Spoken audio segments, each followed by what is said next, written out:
Hello my dear students, welcome back to Rans learning portal. അപ്പോൾ മക്കളെ, ഞാൻ നിങ്ങളുടെ സ്വന്തം ഷാഫിസാറാണ്. ഇന്ന് നിങ്ങൾ തമ്പനയിൽ കണ്ടിട്ടുണ്ടാവില്ലേ, +2 പബ്ലിക് എക്സാമിന് ടെൻഷൻ വേണ്ട. അതെ, ഞാൻ പറയുന്നു, ടെൻഷൻ അടിച്ചിട്ട് ഒരു കാര്യമില്ല മക്കളെ. കാര്യം ഇനി നിങ്ങൾക്ക് അറിയുന്നത് പോലെ 6 ദിവസം മാത്രമാണ് നമ്മുടെ മുന്നിലുള്ളത് അല്ലേ. ഈ 6 ദിവസത്തെ ഒന്ന് പക്കാ ഷെഡ്യൂൾ ചെയ്താൽ തന്നെ കിട്ടാവുന്ന വളരെ സിമ്പിൾ ആയിട്ടുള്ള ഒരു എക്സാമാണ് നമ്മൾ അറ്റൻഡ് ചെയ്യാനുള്ളത്. ഒരുപാട് ആളുകൾ അയ്യോ പബ്ലിക് എക്സാമോ സാറേ, സിമ്പിളോ? ഒരിക്കലും ആവില്ല. ആരാ നിങ്ങളോട് ആവില്ല എന്ന് പറഞ്ഞത്? മോഡൽ എക്സാമിന്റെ ക്വസ്റ്റ്യൻ പേപ്പർ കണ്ടിട്ട് നിങ്ങൾ പബ്ലിക് എക്സാമിന് വില എടുത്തിട്ടുണ്ടോ മക്കളെ? C, model exam entirely different ആണ്. പബ്ലിക് വേറൊരു തലത്തിലേക്ക് കയറാൻ വേണ്ടി പോവാണ്. അപ്പൊ ഈ മോഡൽ എക്സാം നിങ്ങൾക്ക് ഒരു ഐഡിയ കിട്ടും. എന്തായിരുന്നു അറിയോ? പബ്ലിക് എക്സാമില് അല്ലെ, മോഡൽ എക്സാമിലൊക്കെ ഡിഫറെന്റ് ക്വസ്റ്റ്യൻ ചോദിച്ചിട്ടുണ്ട് അല്ലെ. ഫിസിക്സിലൊക്കെ പ്രത്യേകിച്ച് ഒട്ടും പരിചയമില്ലാത്ത അല്ലെ, എന്നാൽ ടെക്സ്റ്റ് ബുക്ക് നോക്കിയ ആളുകളെ സംബന്ധിച്ച് നോക്കുകയാണെങ്കിൽ ഈസി ക്വസ്റ്റ്യൻസ് ആണ്. ഒന്നും കൂടെ ആ ക്വസ്റ്റ്യൻ ഒന്നും കൂടെ ഒന്ന് ഇരുത്തി വായിച്ചാൽ കിട്ടുന്ന ഉത്തരം മാത്രമേ എന്തുള്ളൂ നമ്മുടെ ഫിസിക്സിൽ പോലും ചോദിച്ചിട്ടുള്ളൂ അല്ലെ. പക്ഷെ ഒരുപാട് കുട്ടികൾ എന്ത് ചെയ്യുന്നവർ അത് ടഫായിട്ട് വിലയിരുത്തി കഴിഞ്ഞു. പ്രത്യേകിച്ച് ഫിസിക്സ് ഒക്കെ വൺ ടഫ് ആയിരുന്നു സാർ എന്നൊക്കെ പറഞ്ഞ് ഇറങ്ങി വന്ന ഒരുപാട് കുട്ടികളുണ്ട്. അവർ ആ ക്വസ്റ്റ്യൻ ഒന്നും കൂടെ ഇരുത്തി വായിച്ചിരുന്നെങ്കിൽ കിട്ടാവുന്ന വളരെ ഈസി ക്വസ്റ്റ്യൻസ് ആയിരുന്നു അത്. പക്ഷെ അറ്റൻഡ് ചെയ്തില്ല. കാര്യം എന്താന്ന് വെച്ചാല് തുടക്കം മുതലേ എന്താന്ന് പറയുക, പേടിച്ചിട്ടാണ് എക്സാമിന് അറ്റൻഡ് ചെയ്യുന്നത്. ഈ പേടി എന്ന് പറയുന്ന സംഗതികളെ ലൈഫ് നിന്ന് മാറ്റിയിട്ടില്ലെങ്കിൽ നിങ്ങൾക്ക് ഒരിക്കലും എന്ത് ചെയ്യാൻ പറ്റൂല. നിങ്ങൾ ഈ ഒരു സക്സസ് എന്ന് പറയുന്ന, നിങ്ങളുടെ ഫുൾ മാർക്ക് എന്ന് പറയുന്ന, അല്ലെങ്കിൽ നിങ്ങൾ ആഗ്രഹിക്കുന്ന ഒരു വിജയത്തിലേക്ക് എത്താൻ സാധിക്കൂല. നിങ്ങൾ +1 ഒന്നാമത്തെ ഇംഗ്ലീഷിന്റെ ചാപ്റ്റർ പഠിക്കുന്ന സമയത്ത് പോലും പഠിച്ചിട്ടുണ്ട്. യങ് സീകളിലെ പേടിച്ചിങ്ങനെ ലെഡ്ജിൽ ഇരുന്ന് കഴിഞ്ഞാൽ അല്ലേ ഒരിക്കലും സക്സസ് ആവില്ല. അപ്പൊ പേടിയെ നമ്മൾ ഓവർകം ചെയ്താൽ മാത്രമാണ് എന്ത് ചെയ്യാൻ പറ്റുള്ളൂ, നമുക്ക് സക്സസ് ആകാൻ പറ്റുള്ളൂ. ഞാൻ എപ്പോഴും പറയട്ടോ, ഞാൻ എപ്പോഴും എല്ലാ ക്ലാസ്സിലും ഒരു എക്സാമ്പിൾ പറയുന്നതാണ്. ഒരു 5 കിലോന്റെ പഞ്ഞി നിങ്ങളെ ടേബിളിന്റെ മുന്നിലുണ്ട്, 5 കിലോന്റെ ഒരു കല്ല് ടേബിളിന്റെ മുന്നിലുണ്ട്. എടാ മോനെ, അതെടുത്ത് ഓഫീസിൽ കൊണ്ടുപോയി വെക്കുന്ന് പറഞ്ഞാല് നിങ്ങൾക്കറിയാം അത് രണ്ടും 5 കിലോനാണെന്ന് അല്ലേ. എങ്കിലും നിങ്ങൾ ഏതേ സെലക്ട് ചെയ്യുള്ളൂ എന്നറിയോ? ആ പഞ്ഞിയെ സെലക്ട് ചെയ്യുള്ളൂ. കാര്യം എന്താണെന്നറിയോ? നിങ്ങളുടെ ഹൃദയത്തിൽ പഞ്ഞിക്ക് ഭാരം കുറവാണ് എന്ന് അല്ലേ. അപ്പൊ ഒരു സംഗതിയുടെ വെയിറ്റ് പോലും കൂട്ടുന്നത് അല്ലേ, അത് ടഫാണോ ഈസി ആണോ എന്ന് അതിനെ കൺസിഡർ ചെയ്യുന്ന ആരാണ്? നമ്മളെ ഹൃദയമാണ് എന്ന്. അപ്പൊ ഞാൻ നിങ്ങളോട് പറയുന്നു, ടെൻഷൻ ഒഴിവാക്കുക ആദ്യം. എന്നിട്ട് എന്താണെന്നറിയോ, ഞാൻ +2 പഠിപ്പിക്കുന്ന ഒരുവിധം അധ്യാപകരൊക്കെ കോൺടാക്ട് ചെയ്തിട്ട് സാർ പബ്ലിക് എക്സാം എങ്ങനെ ആയിരിക്കും, അപ്പൊ അവരെ കൊടുത്ത് അല്ലെ, അവർ എക്സ്പേർട്ട് ആയിട്ടുള്ള ഒരുപാട് ഫാക്കൽറ്റീസ് ഉണ്ട്, നമ്മുടെ സുഹൃത്തുക്കളുണ്ട്, പിന്നെ ഒരുപാട് സ്കൂൾ അധ്യാപകരുണ്ട്. അവരോടൊക്കെ നമ്മൾ കോൺടാക്ട് ചെയ്യും. എന്നിട്ട് അവരോട് ചോദിക്കും, സാർ ഇത്തവണത്തെ പബ്ലിക് എക്സാമിന്റെ ഒരു ഐഡിയ എങ്ങനെയാണ് വരുന്നതെന്ന് ചോദിക്കുന്ന സമയത്ത് അവരൊക്കെ പറയുന്നത് എന്താണെന്നറിയോ? ഈസി ആയിരിക്കും, നോ ടെൻഷൻ. കുട്ടികളോട് പറഞ്ഞോളൂ, വളരെ ഈസി ആയിരിക്കും. സി, ഇനി നിങ്ങൾ മാർക്ക് പോവോന്ന് ടെൻഷൻ ഉണ്ടെങ്കിൽ നിങ്ങളെ ഹാപ്പി ആക്കാൻ വേണ്ടി ഞാനൊരു കാര്യം പറഞ്ഞുതരാം. ഈ ഗവൺമെന്റ് ഒക്കെ ഇപ്പൊ ഇറങ്ങാൻ വേണ്ടി പോവാണ്, നിങ്ങൾക്ക് അറിയാം അല്ലെ. അപ്പൊ അവർക്ക് ഒരുപാട് കുട്ടികൾ ഒരുപാട് മാർക്ക് കുറഞ്ഞെന്ന് പറയുന്ന ഒരു കംപ്ലൈന്റ് ഒക്കെ അവർക്ക് വന്നാൽ ശ്രദ്ധിച്ച് കേട്ടുള്ളൂ. ടെൻഷൻ വേണ്ടാന്ന് പറഞ്ഞ് തമ്പനയിൽ കൊടുത്തത് എന്തിനാണെന്നറിയോ? ഈ ഒരു മെസ്സേജ് പാസ് ചെയ്യാനാണ്. അപ്പൊ ഗവൺമെന്റ് ഇറങ്ങുന്ന സമയത്ത് ഒരുപാട് കുട്ടികൾക്ക് മാർക്ക് കുറഞ്ഞു എന്നുള്ള ഒരു നെഗറ്റിവിറ്റി അവർക്ക് വന്നു കഴിഞ്ഞാൽ അല്ലേ, ആ ഗവൺമെന്റിന് അത് ബാധിക്കും. സോ മക്കളെ, നിങ്ങൾ ടെൻഷൻ അടിക്കണ്ട. നിങ്ങൾക്ക് മോഡറേഷനിലൂടെ ഒക്കെ നല്ല മാർക്ക് കിട്ടും. നിങ്ങൾ അറ്റ്ലീസ്റ്റ് ഒന്ന് അറ്റൻഡ് ചെയ്ത് കണ്ട് നല്ല വൃത്തിക്ക് എഴുതി വെച്ചാൽ മതി. ചില ക്വസ്റ്റ്യൻസ് ഒക്കെ ഒന്ന് ഇരുത്തി വായിച്ചാൽ തന്നെ കിട്ടും. അങ്ങനെ വായിച്ചാൽ നമുക്ക് ഉത്തരം കിട്ടുന്നുള്ളത് 100% ഉറപ്പാണ്. ടെൻഷനോട് കൂടി നിങ്ങൾ ക്വസ്റ്റ്യൻ ഒരിക്കലും തീരുന്ന അറ്റൻഡ് ചെയ്യരുത്. സി, നിങ്ങൾ ആദ്യം നിങ്ങളുടെ ടൈം ടേബിൾ ഒന്ന് മനസ്സിലാക്കണേ. ശ്രദ്ധിച്ച് കേട്ടോളൂ കേട്ടോ. ഇവിടെ ഈ ടൈം ടേബിൾ എന്തിനാ സാറേ ഞാൻ പറയുന്നത്? സാറ് ടൈം ടേബിൾ ഒക്കെ ഞങ്ങൾക്ക് അറിയാലോ. ഇപ്പൊ നിങ്ങൾക്ക് 6 ദിവസം ഉണ്ട് എന്ന് അറിയാലോ. ഈ 6 ദിവസം എങ്ങനെ പഠിക്കണം എന്ന് ഇപ്പോഴും പല ആളുകൾക്കും അറിയില്ല കേട്ടോ. ഈ 6 ദിവസം പഠിക്കേണ്ടത് ആദ്യം നിങ്ങൾ ഇംഗ്ലീഷ് ഇപ്പോഴേ പഠിച്ചു തുടങ്ങണ്ട. ഇംഗ്ലീഷ് ഞാനല്ലേ നിങ്ങളോട് പറഞ്ഞിട്ടുള്ളത്, ഞാൻ പഠിപ്പിച്ചു തരാന്നല്ലേ പറഞ്ഞിട്ടുള്ളത്. സി, നിങ്ങൾക്ക് 2 ദിവസം മുന്നേ മാത്രം ഇംഗ്ലീഷ് നോക്കിയാൽ മതി. അതായത് 1-ാം തീയതിയും 2-ാം തീയതിയും വേണമെങ്കിൽ കേട്ടോ, 1, 2 ഡേറ്റിൽ അല്ലേ, പൊതുവെ 2-ാം തീയതി നോക്കിയാൽ മതി. എങ്കിലും ഞാൻ പറയുന്നു, ഇനി വല്ല ചാപ്റ്റേഴ്സ് ഒക്കെ ഒന്ന് മറിച്ച് നോക്കണമെങ്കിൽ, കാര്യം ഈ +2 ഇംഗ്ലീഷിന്റെ എക്സാം കഴിഞ്ഞു, കുറച്ച് ഡിസ്ക്രിപ്റ്റീവ് ആയിട്ട് എഴുതാനാണല്ലേ ഒരുപാടുള്ള ക്വസ്റ്റ്യൻസ് ഉള്ളത്. പിന്നെ ഞാൻ ഇതിനൊരു പോൾ ഇട്ടിരുന്നു. പോൾ ഇട്ട സമയത്ത് കുട്ടികൾ പറഞ്ഞു, ടഫാണോ? ടഫല്ല. എന്നാൽ ഈസി ആണോ? ഈസി അല്ല. ഒരു ആവറേജിലാണ് എല്ലാവരും എന്ത് ചെയ്യുന്നത് ഈ ക്വസ്റ്റ്യൻ പേപ്പറിനെ കണ്ടത്. പബ്ലിക് എക്സാം എങ്ങനെയായിരിക്കും sir? Public exam will be very easy. I repeat, ഇംഗ്ലീഷിന്റെ public exam will be very easy. പക്ഷെ ഒരു കാര്യമുണ്ട്, നിങ്ങൾക്ക് സ്വന്തമായിട്ടൊരു സെന്റൻസ് എഴുതാൻ പറ്റണം. ഒരു കഥ നിങ്ങൾ മലയാളത്തിൽ അറിഞ്ഞാൽ അല്ലേ, ഒരു നെറേറ്റീവോ റിവ്യൂ എഴുതാൻ നിങ്ങൾക്ക് മലയാളത്തിൽ അറിയുന്നുണ്ടെങ്കിൽ അത് ഇംഗ്ലീഷിലേക്ക് ഇങ്ങനെ എഴുതാൻ പറ്റണം. സി, അതിന് ടെൻഷൻ അടിക്കണ്ട.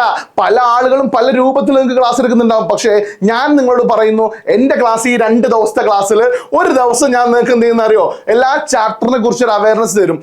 രണ്ടാമത്തെ ക്ലാസ്സിൽ ചാപ്റ്റർ അവയർനെസ് അല്ല പിന്നെ രണ്ടാമത്തെ ദിവസം ഉണ്ടാവല്.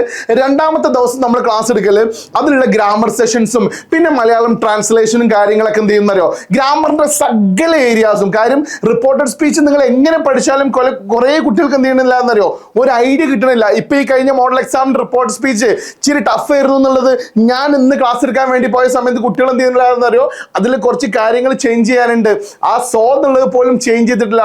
അതെന്താ ചേഞ്ച് ചെയ്യേണ്ടത് പോലും അറിയില്ല. അപ്പൊ ആ റിപ്പോർട്ടഡ് സ്പീച്ചിന്റെ ഒരു ഡീറ്റെയിൽ ക്ലാസ്, ഒരു മാർക്ക് പോലും നഷ്ടപ്പെടാത്ത അല്ലേ, ഇത്തവണ ചോദിച്ചൊരു സ്പെഷ്യൽ ക്വസ്റ്റ്യൻ നിങ്ങൾ കണ്ടു, ഇഡിയംസിന്റെ ക്വസ്റ്റ്യൻ ഒക്കെ കണ്ടു അല്ലേ. അതൊക്കെ നമുക്ക് ഈസി ആയിട്ട് അറ്റൻഡ് ചെയ്യാൻ പറ്റും. ഞാൻ എപ്പോഴും പറയും, ക്വസ്റ്റ്യൻ ഒന്ന് ഇരുത്തി വായിച്ചാൽ മതി, അപ്പൊ നമുക്ക് ഉത്തരം കിട്ടും കേട്ടോ. Not tension. അപ്പൊ ഇംഗ്ലീഷിന്റെ കാര്യം ഞാൻ ഏറ്റു. നിങ്ങൾ 1, 2 എന്നുള്ള തീയതി മാത്രം എടുത്താൽ മതി. ഇപ്പൊ നമുക്ക് ഒരുപാട് ഡേയ്സ് ഉണ്ടല്ലോ. ആ ഡേയ്സിൽ നിങ്ങൾ നോക്കൂ, 3 കഴിഞ്ഞ് 4-ാം തീയതി എന്ന് പറയുന്ന ഒരു ഗ്യാപ്പ് മാത്രം നമുക്ക് ഇംഗ്ലീഷ് കഴിഞ്ഞ പിന്നെ ഫിസിക്സിനുള്ളൂ അല്ലേ. അപ്പൊ നിങ്ങൾ ഇപ്പോഴേ പ്രയോറിറ്റി കൊടുത്ത് പഠിക്കേണ്ട ഒരു വിഷയം ഒന്ന് ഫിസിക്സ് ആണ്. കാര്യം ഈ തവണ ഫിസിക്സ് നിങ്ങൾക്ക് എന്താണ് ഒരു ടഫായിട്ട് ഫീൽ ചെയ്ത് എന്ന് പറയുന്ന കുട്ടികളുണ്ട്. No tension. ക്വസ്റ്റ്യൻ ഒന്ന് ഇരുത്തി വായിക്കണേ ഞാൻ പറയുന്നു, ടെൻഷൻ അടിക്കണ്ട. ഇനി നിങ്ങൾക്ക് എല്ലാവർക്കും ക്വസ്റ്റ്യൻ പേപ്പർ ടഫ് ആയിരുന്നു എന്ന് പറഞ്ഞാൽ ഞാൻ ടെൻഷൻ വേണ്ട എന്ന് പറഞ്ഞ കാര്യം കേട്ടോളൂ കേട്ടോ. എല്ലാവരും പറയാണ് +2 ഫിസിക്സ് ഭയങ്കര ടഫ് ആയിരുന്നു പബ്ലിക്. അപ്പോ നിങ്ങൾ മോഡറേഷൻ എന്ന് പറയുന്നത് നിങ്ങളെ ക്വസ്റ്റ്യൻ വാല്യുവേഷൻ എന്താ, ഒന്ന് ലിബറൽ ആവും മക്കളെ, ലിബറൽ ആവും. അപ്പൊ പിന്നെ ആ ടെൻഷൻ എന്തിനാ നിങ്ങൾ അടിക്കണേ? എല്ലാവർക്കും ടഫ് ആണെങ്കിൽ വാല്യുവേഷൻ ലിബറൽ ആവും. നമ്മളെ കേരളത്തിന്റെ സിസ്റ്റം അങ്ങനെയാണ്. No tension. മക്കളെ അപ്പൊ നോക്കിക്കോളൂ, ഈ 5-ാം തീയതി കഴിഞ്ഞാൽ പിന്നെ ഒരു ഗ്യാപ്പ് 6-ാം തീയതി, അത് കഴിഞ്ഞ് 7-ാം തീയതി. നോക്കുക, ഈ 5, 7 എന്ന് പറയുന്ന ഈ 2 ദിവസത്തിന്റെ ഇടയിൽ നോക്കൂ, 4, 5, 6, 7 വെറും 4 ദിവസത്തിന്റെ ഉള്ളിൽ നിങ്ങളെ ഫിസിക്സും വരുന്നുണ്ട്, ബയോളജിയും വരുന്നുണ്ട്. മനസ്സിലാവുന്നുണ്ടോ? ഈ ഫിസിക്സ് ബയോളജി എന്ന് പറയുന്നത് ഇവിടെ ആകെ 4 ദിവസത്തെ ഗ്യാപ്പ്, അതിൻ്റെ 2 പരീക്ഷ അല്ലേ. അപ്പൊ ഇപ്പൊ നമുക്ക് സമയമുണ്ട്. നമ്മൾ പഠിച്ചു വെക്കേണ്ടത്, ഇംഗ്ലീഷിന്റെ മുന്നേ പഠിച്ചു വെക്കേണ്ടത് എൻ്റെ മക്കളെ ആ ഫിസിക്സും പിന്നെ സുവോളജി, ബോട്ടണി കാര്യങ്ങൾ ഉണ്ടാവില്ലേ, അതാണ് എൻ്റെ മക്കൾ എന്ത് ചെയ്യേണ്ടത്, പഠിച്ചു വെക്കേണ്ടത് കേട്ടോ. ശ്രദ്ധിച്ച് കേട്ടോളൂ, അത് പഠിച്ചു വെക്കുക. പിന്നെ മക്കളെ കെമിസ്ട്രി നിങ്ങൾ പഠിക്കാൻ 3 ദിവസത്തെ ഗ്യാപ്പോട് വരുന്നുണ്ട്, 3 days ഗ്യാപ്പ് വരുന്നുണ്ട്. ഈ 3 days ഗ്യാപ്പ് ഉള്ളപ്പോൾ അതൊന്ന് പിടിച്ചാൽ മതി. കാര്യം നമ്മൾ മോഡൽ എക്സാമിന് ഏറെക്കുറെയൊക്കെ പഠിച്ചു വെച്ചിരിക്കണില്ലേ, ഇനി ഒന്ന് പൊടി തട്ടിയെടുക്കേണ്ട ആവശ്യമല്ലേ ഉള്ളൂ. 3 ദിവസം ഉണ്ടാവില്ലേ, ആ 3 ദിവസം കഴിഞ്ഞാൽ പിന്നെ നോക്കൂ നിങ്ങൾ, 7 ദിവസം കഴിഞ്ഞിട്ടാണ് പിന്നെ മാത്സ്. ഇത് ഹിസ്റ്ററി തന്നെ ആദ്യമായിട്ടാണ്. 10 ദിവസം കഴിഞ്ഞ് പിന്നെ 7 ദിവസം കഴിഞ്ഞിട്ടാണ്, 10-ാം തീയതി കഴിഞ്ഞിട്ട് 7 ദിവസം കഴിഞ്ഞിട്ടാണ് മാത്സിന്റെ എക്സാം ഉള്ളത്. മാത്സിലെ അത് നമുക്ക് എങ്ങനെ ചെയ്താലും ഒരുപാട് ചെയ്ത് പഠിക്കാനുണ്ടാവും അല്ലേ, ഒരുപാട് പ്രോബ്ലംസ് ഒക്കെ ചെയ്യാനുണ്ടാവും. അങ്ങനെ ചെയ്ത് ഇരുത്തി പഠിക്കാൻ, ഡീറ്റെയിൽ ആയിട്ട് പഠിക്കാൻ 7 days ഗ്യാപ്പ് ഉണ്ട്. അതിലങ്ങോട്ട് പഠിക്കണം.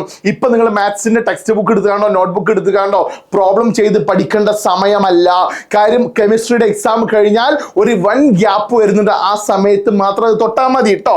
ക്ലിയർ? ദെൻ പാർട്ട് 2 ലാംഗ്വേജ് എന്ന് പറയുന്നത് ഈസി. അതും ആ 2 ദിവസം, 17-ാം തീയതി കഴിഞ്ഞ് 18, 10 അല്ലെ, 18 എന്ന് പറയുന്ന ഒരു ഡേറ്റ് അവിടെ ഉണ്ട്. അതിലൊന്ന് പൊടി തട്ടേണ്ട ആവശ്യം മാത്രം എന്തിനുള്ളൂ, പാർട്ട് 2 ലാംഗ്വേജിനുള്ളൂ. കമ്പ്യൂട്ടർ സയൻസ് ഉള്ള വിദ്യാർത്ഥികളാണ് നോക്കുന്നത്, 26-ാം തീയതിയാണ് അവരുടെ ലാസ്റ്റ് എക്സാം വരുന്നത്. അപ്പൊ ഇതിന്റെ ഇടയിൽ കുറെ ആളുകളുടെ പ്രശ്നം എന്താണെന്നറിയോ, ഇംപ്രൂവ്മെന്റ് എന്ന് പറയുന്ന ഒരു സംഗതി ഉണ്ട്. സാറേ ഇപ്പൊ ഞങ്ങൾക്ക് 3-ാം തീയതി ഇംഗ്ലീഷ്, ഓക്കെ, ഈ 3-ാം തീയതി ഇംഗ്ലീഷ് കഴിഞ്ഞാൽ ശ്രദ്ധിച്ച് കേട്ടോളൂ കേട്ടോ, പിന്നെ നിങ്ങൾ +1 ഇംപ്രൂവ്മെന്റ് ചെയ്യുന്നെങ്കിൽ അത് 29-ാം തീയതി വരുന്നുള്ളൂ എന്ന്. അതായത് നിങ്ങളുടെ എക്സാം കൂടെ 19-ാം തീയതി കഴിഞ്ഞ് കഴിഞ്ഞാൽ പിന്നെ 10 ദിവസം കഴിഞ്ഞിട്ട് എന്ത് വരുന്നുള്ളൂ, ഇവിടെ ഇംഗ്ലീഷിന്റെ എക്സാം വരുന്നുള്ളൂ. പിന്നെ എന്തിനാ ഇംഗ്ലീഷ് ഇംപ്രൂവ് ചെയ്യുന്നത്, നിങ്ങൾക്ക് എന്തിനാ ടെൻഷൻ അടിക്കുന്നത്? ഓരോന്നിന്റെ ഇടയിൽ ഗ്യാപ്പ് ഉണ്ട്. ക്വസ്റ്റ്യൻ ഈ ടൈം ടേബിൾ ഇട്ട ആള് അപാര ബുദ്ധി വെച്ചിട്ടുള്ളത്. കാര്യം ഒരാൾക്കൊരു ബേർഡൻ ആവരുത്, ആ രൂപത്തിൽ നല്ല നൈസായിട്ട് സെറ്റ് ചെയ്തിട്ടാണ് വെച്ചിട്ടുള്ളത് കേട്ടോ. ദെൻ ഫിസിക്സ് നോക്കൂ നിങ്ങൾ, 5-ാം തീയതി ഇവിടെ എന്നാ വരുന്നത്, ഫിസിക്സിന്റെ എക്സാം വരുന്നത് നോക്കൂ നിങ്ങൾ, എവിടെ 22-ാം തീയതിയാണ് വരുന്നത്. അപ്പൊ നിങ്ങൾക്ക് ഇതിന്റെ ഇടയിലൊക്കെ നിങ്ങൾക്ക് ടൈം ടേബിൾ നോക്കിയാൽ തന്നെ അറിയാൻ പറ്റും, ഒരുപാട് ഗ്യാപ്പ് നമുക്ക് ഇംപ്രൂവ്മെന്റ് എക്സാം ആയിരുന്നു അല്ലെ. +1 ടൈം ടേബിൾ ആണിത്. ഈ +1 കുട്ടികളുടെ കൂട്ടത്തിലാണ് എന്ത് ചെയ്യുന്നത്, നിങ്ങൾ ഇംപ്രൂവ്മെന്റ് ചെയ്യുന്നത്. അപ്പൊ അതിനുള്ള സമയം ഇഷ്ടം പോലെ എവിടെ ഉണ്ട്, നമുക്കുണ്ട്. +2 വിദ്യാർത്ഥികളെ, നിങ്ങൾ ടെൻഷൻ അടിക്കണ്ട. നിങ്ങൾ ടെൻഷൻ അടിച്ച് എക്സാം എഴുതിയാൽ നിങ്ങൾക്ക് ഒന്നും കിട്ടൂല. ഞാൻ വീണ്ടും പറയുന്നു, പേടിക്കേണ്ട. കാര്യം എന്താണെന്ന് അറിയോ? ശ്രദ്ധിച്ച് കേട്ടോ. ഒരു എക്സാമ്പിൾ, ഞാൻ ഇംഗ്ലീഷിന്റെ ഒരു എക്സാമ്പിൾ പറയുകയാണെന്നുണ്ടെങ്കിൽ ശ്രദ്ധിച്ച് കേട്ടോളൂ കേട്ടോ. നിങ്ങൾ 1 മുതൽ 8 വരെയുള്ള ക്വസ്റ്റ്യൻ എഴുതൽ നിർബന്ധമാണ്. അതിൽ 1 മാർക്ക് കുറഞ്ഞാൽ എന്താണ് പറ? 79 മാറി. 80 79 2 മാർക്ക് കുറഞ്ഞാൽ എന്താണ് പറ? അത് 78 മാറി. അപ്പൊ സാറേ ഞങ്ങൾക്കിത് അല്ലെ, ഇത് വായിക്കുമ്പോഴാണ് ശരിക്കും നമുക്ക് ടഫ്. അതെ, അതുകൊണ്ട് എന്ത് ചെയ്യരുത് അറിയോ?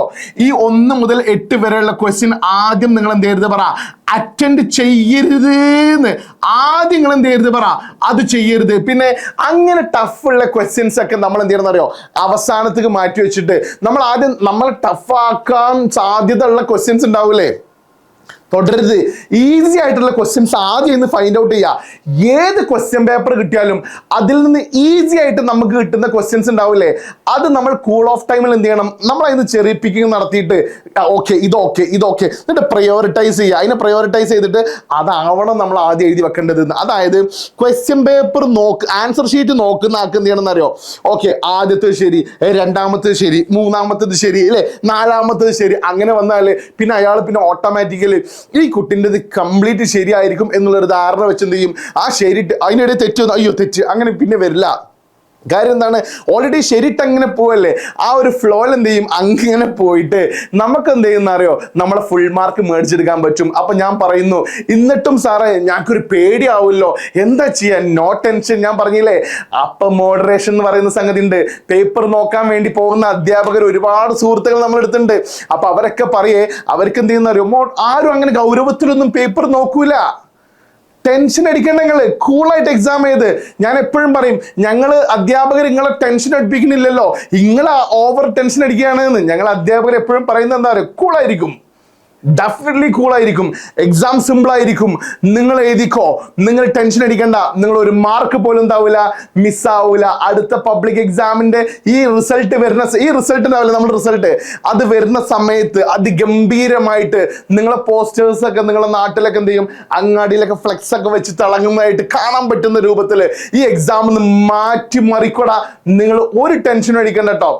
അപ്പൊ അതിന് മക്കളെ ഞാൻ പറയുന്നു, നിങ്ങൾ റാൻസ് എന്ന് പറയുന്ന നമ്മുടെ ഈ ചാനൽ ഉണ്ടാവില്ലേ, ഈ റാൻസിന്റെ കൂടെ കട്ടക്ക് നിന്നോ. കാര്യം എന്താന്ന് വെച്ചാല് ഒരുപാട് നല്ല ഫാക്കൽറ്റീസ് എങ്ങനെ SB സാറിന്റെ കെമിസ്ട്രി ക്ലാസ് ഒക്കെ വരുന്നുണ്ട്. SB സാറിന്റെ കെമിസ്ട്രി ക്ലാസ്, ഇംഗ്ലീഷ് പിന്നെ നിങ്ങൾക്ക് അറിയാൻ പറ്റൂലേ, കെമിസ്ട്രി, ബയോളജി, മാത്സ്, ഇങ്ങനെ എല്ലാ വിഷയങ്ങളും 1 എക്സ്പേർട്ട് ഫാക്കൽറ്റീസ് ആണ് നിങ്ങൾക്ക് എടുത്തു തരുന്നത്. അപ്പൊ അവരുടെ ക്ലാസ് ഒന്ന് കിട്ടിക്കഴിഞ്ഞാൽ അവർ നിങ്ങൾക്ക് പറയും, ഇന്നത് പഠിച്ചാൽ മതി കേട്ടോ, ഇന്നത് പഠിച്ചാൽ മതി കേട്ടോ, ഇത് 100% ഷുവർ ആട്ടോ. നിങ്ങൾ മോഡൽ എക്സാമിന് കണ്ടില്ലേ, നമ്മൾ പറഞ്ഞത് മാത്രമേ വരൂ എന്ന് പറഞ്ഞിട്ട് നമ്മൾ ഇട്ടിട്ടുണ്ടായിരുന്നു, അത് മാത്രമേ വന്നിട്ടുള്ളൂ അല്ലേ. അതല്ലാണ്ട് 1-2 ക്വസ്റ്റ്യൻസ് ഫിസിക്സിലൊക്കെ വന്നിട്ടുണ്ട്.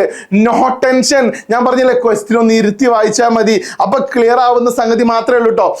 അപ്പൊ ഇനി ഇതിലൊരു കാര്യം, ഞാനിപ്പോ ഈ പിന്നെ സയൻസ് എടുത്ത വിദ്യാർത്ഥികളുടെ മാത്രമേ പറഞ്ഞുള്ളൂ. സോഷ്യോളജി, അതുപോലെ തന്നെ പൊളിറ്റിക്സും, അതുപോലെ തന്നെ കമ്പ്യൂട്ടർ ആപ്ലിക്കേഷൻ ഒക്കെ ഉണ്ടാവില്ലേ, ഡേറ്റ് നിങ്ങൾക്ക് അറിയാലോ അല്ലെ, history, business, psychology, language, economics. അപ്പൊ ഇതിൽ ഇംഗ്ലീഷ് ഇംപ്രൂവ് ചെയ്യുന്ന കുട്ടികളുണ്ടാവും കേട്ടോ. ഹ്യൂമാനിറ്റീസ്, കൊമേഴ്സ് ഒക്കെ എടുത്തുകൊണ്ട് ഇംഗ്ലീഷ് ഇംപ്രൂവ്മെന്റ് നടത്തുന്ന കുട്ടികളുണ്ടോ? നിങ്ങൾ ടെൻഷൻ അടിക്കണ്ട. ഇനി നിങ്ങൾ 29-ാം തീയതി ഉണ്ടാവില്ലേ, നിങ്ങൾ ഒരിക്കലും അല്ലേ, നിങ്ങളൊക്കെ കണക്ഷൻ വിട്ടിട്ടുണ്ടാവും. എന്തായിട്ട്? നിങ്ങളെ +1 ചാപ്റ്റേഴ്സ് ആയിട്ടില്ലേ. അപ്പൊ സാറ് ഞങ്ങൾ എന്താ ചെയ്യുക? അതിനും ഞാനുണ്ടല്ലോ. നിങ്ങൾ 29-ാം തീയതി പബ്ലിക് എക്സാമിലെ +1 വിദ്യാർത്ഥികൾ എഴുതുമ്പോൾ ഞാൻ പറയുന്നത് മാത്രമേ അവിടെയും വരൂ, +2 ഞാൻ പറയുന്നത് മാത്രമേ വരൂ. ഷുവറാണ്, ഗ്യാരണ്ടിയാണ്. മോഡൽ എക്സാം നിങ്ങൾ കണ്ടിട്ടുണ്ടാവില്ലേ, എന്നിട്ടൊരു ആവറേജ് പറഞ്ഞു. അതെന്താണെന്നറിയോ? ക്വസ്റ്റ്യൻ ഒന്ന് ഇരുത്തി വായിക്കാഞ്ഞിട്ടാണ്. ഇരുത്തി വായിക്കണേ. അപ്പൊ നിങ്ങൾ പേടിക്കണ്ട. ഞാൻ എപ്പോഴും ഒരു മെസ്സേജ് പറയും, നോക്കൂ നിങ്ങൾ, your pen is the bridge between your dreams and reality. നിങ്ങൾ സത്യത്തിൽ +2 വിദ്യാർത്ഥികളാകുമ്പോൾ ഞങ്ങളോട് പറയാണ്, നിങ്ങളെ സ്വപ്നങ്ങള്, നിങ്ങൾ റിയാലിറ്റിയിലെ ഈ റിയാലിറ്റിയിലേക്ക് എത്താനുള്ള അതിന്റെ ഒരു ബ്രിഡ്ജാണ് എന്ത് പറ, ഈസ് ദ നിങ്ങളെ പേന എന്ന് പറയുന്നത്. നിങ്ങളുടെ പേനയാണ് is the bridge between your dreams and reality. നിങ്ങളുടെ സ്വപ്നത്തിന്റെയും യാഥാർത്ഥ്യത്തിന്റെയും ഇടയിലുള്ള ഒരു ബ്രിഡ്ജ് എന്ന് പറയുന്നത് നിങ്ങളുടെ പേനയാണ്. നിങ്ങളുടെ സ്വപ്നം അല്ലെ യാഥാർത്ഥ്യമാക്കണോ എങ്കിൽ നിങ്ങൾ ഈ പേന വെച്ച്, ഈ പേന കൊണ്ട് എഴുതി നിങ്ങളുടെ ബ്രിഡ്ജ് സ്ട്രോങ് ആക്കിയാൽ മാത്രമേ എന്ത് ചെയ്യാൻ പറ്റുള്ളൂ, നിങ്ങളുടെ സക്സസിലേക്ക് എത്താൻ പറ്റുള്ളൂ. എഴുതി പഠിക്കേണ്ടത്, പ്രോബ്ലം ചെയ്ത് പഠിക്കേണ്ടത്, പ്രോബ്ലം ചെയ്ത് തന്നെ പഠിക്കണം. പറഞ്ഞ മനസ്സിലാണ്ടോ? അത് അങ്ങനെ ആയിരിക്കും, ഇതിങ്ങനെ ആയിരിക്കും. നോ, അത് ചെയ്യേണ്ടത് ചെയ്ത് തന്നെ പഠിക്കണം. അതിന് ഷോർട്ട് വീഡിയോസോ ഇനി കൂടുതൽ ഏതെങ്കിലും ഒരു ക്ലാസ് നിങ്ങൾക്ക് വേണം എന്നുണ്ടെങ്കിൽ നിങ്ങൾ എൻ്റെ മക്കൾ എന്ത് ചെയ്യണം അറിയോ? ഇതിന്റെ അടിയിൽ എന്ത് ചെയ്യണം? ഒന്ന് കമന്റ് ചെയ്യണം.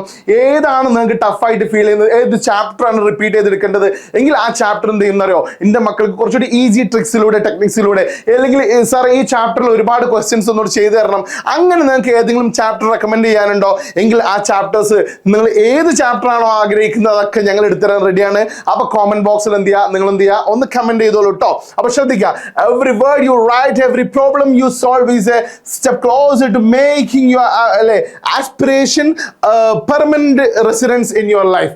നിങ്ങൾ എടുക്കുന്ന ഓരോ പ്രോബ്ലം അല്ലെ, നിങ്ങൾ ചെയ്യുന്ന ഓരോ പ്രോബ്ലംസും അല്ലെങ്കിൽ നിങ്ങൾ എഴുതുന്ന എല്ലാ വാക്കുകളും നിങ്ങളുടെ സ്വപ്നം യാഥാർത്ഥ്യമാക്കുന്നതിലേക്ക് എന്ത് ചെയ്യാണ്, പോയിക്കൊണ്ടിരിക്കുകയാണ്. അപ്പോൾ എൻ്റെ മക്കൾ എന്ത് ചെയ്യണം അറിയോ? നിങ്ങളുടെ പേന അത് ചില്ലറ കാര്യമൊന്നുമല്ല, നിങ്ങളെ ലൈഫ് മാറ്റാൻ വേണ്ടി പോകുന്ന ഒരു സംഗതിയാണ് നിങ്ങളുടെ പേന.